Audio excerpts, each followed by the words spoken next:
हमारी ये जो रैंकिंग आज हो रहा है और एक्रीडिटेशन में तो थोड़ा डाटा पॉइंट्स के ऊपर होता है, उनमें से भी हम धीरे धीरे मैच्योरिटी हमारी बढ़ रही है। हम खूब शीघ्र नया एक्रीडिटेशन मैकेनिज्म आपके सामने रखेंगे। उसमें कई प्रकार की पब्लिक कंसल्टेंसी के कारण, स्टेक होल्डर कंसल्टेंसी के कारण उस पर कई सुझाव आते रह रहा है, उसको आते जा रहे, तो उसको अकोमोडेट करने की आवश्यकता है। लेकिन फिर भी मैं कहूँ, एक्रीडिटेशन की एनालिसिस करने में थोड़ा डाटा पॉइंट है। हमारी अपेक्षा है कि हम देश में वन डाटा वन नेशन की थ्योरी में जाएंगे। डाटा क्या क्या रहनी चाहिए, आप ओपन टू आइडिया है। मैं सबको प्रश्न भी पूछता हूं, सबको सुझाव भी मांगता हूं। विनीत जी उस काम पे व्यक्तिगत रुचि लेके काम कर रहे हैं। हम जल्द ही उस पोर्टल को, प्लेटफॉर्म को लोगों के सामने, ना आप लोगों के सामने रखेंगे। लेकिन उसमें से क्या, मैं विनीत जी आपसे ये अपेक्षा रखूंगा, प्रारंभिक दिनों में आप उसको संशोधन करने की मानसिकता पे रखोगे। सरकार में एक दिक्कत क्या होती है, जब एक बार घोषणा हो जाती है, कमा हो जाती है गलती से, तो 6 साल रहेगा। 7वां साल में एक बार एक एक्सपर्ट कमेटी बैठेगी, फिर उसमें से 28 मीटिंग होगी, फिर उसके बाद रिकमेंडेशन होगा, फिर विभाग में उसको समीक्षा किया जाएगा, फिर उसके बाद रखा जाएगा। इसीलिए मैं आपको इस पर थोड़ा, हमें एकेडमिक्स को ऑटोनॉमी देना है, हमको ओपन माइंड पे काम करना पड़ेगा। आप डाटा की पोर्टल खूब शीघ्र पब्लिक डोमेन में रखो, सुझाव उनसे एक्सपेक्ट करो, और फिर एक समय में और 3-4 महीने के बाद हम उसको लॉक करें।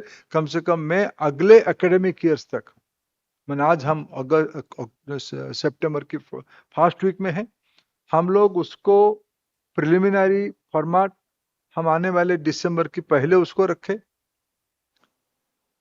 आगे फिर 2-3 महीने में उसको संशोधन करके फरवरी तक उसको फाइनल रखें।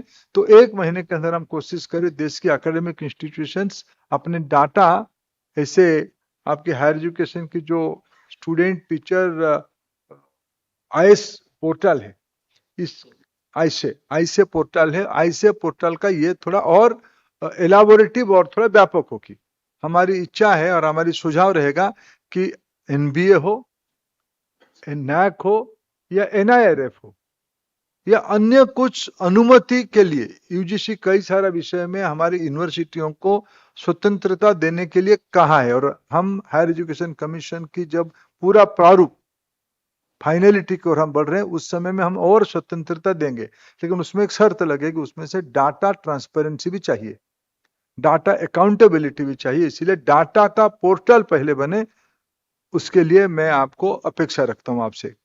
अभी हम लोग एनआईआरएफ में, जब मैं एनआईआरएफ में देखता हूं, मैं भी 2-3 साल से आ रहा हूं, जिनको प्राइज मिलता है, जिनको रिकॉग्निशन होता है, वही लोग आते हैं।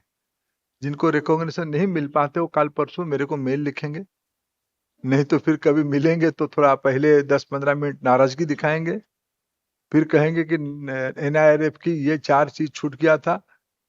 फिर मैं सचिव महोदय को या एनआईआरएफ की अथॉरिटी को, अनिल जी जैसे मित्रों को कहूंगा कि भाई देखो, ये 2-3 छूटे, ये थोड़ा एक इवोल्यूशनरी प्रोसेस में है।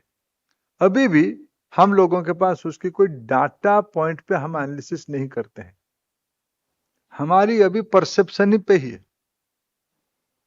एनआईआरएफ को मैं एक आत्मसमीक्षा के लिए सुझाव देता हूं, अभी भी हमारी डाटा एनालिटिक्स के ऊपर नहीं है, हमारी ये परसेप्शन पे है।